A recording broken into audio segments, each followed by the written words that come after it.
Assalomu alaykum. Turkiyas medik olimdan biz O'shdan Qirg'iziston O'sh shahridan davolangani keldik. Kelib, mesela sharoitlar yaxshi.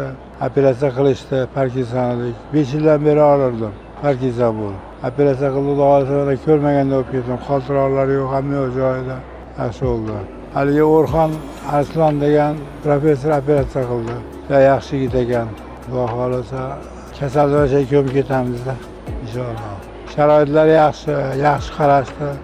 4 mahal ovqat, yaxshi sharoiti yaxshi ovqat, xilma-xil ovqatlar. Yaxshida shunchalik bo'ladi-da, lekin bo'lgandan biz lyuks xonada yotdik. Lyuks xonada. Lyuks xonada nevaram, o'g'lim billaydi o'tiradi, ketib qoldi. Kim bo'ldi? Kampirim lyuks xonada yotdik. Yotib davolandik. Qizlar kelib har kechasi 12da ham keladi qizlar. Kelib harorat dalilini o'lchaydi. Joyida. Xudo xolasa shunchalik bo'ladi-da. Alloh rozi bo'lsin ulardan. Turkiyas Medical Lab'ga tashakkurlar.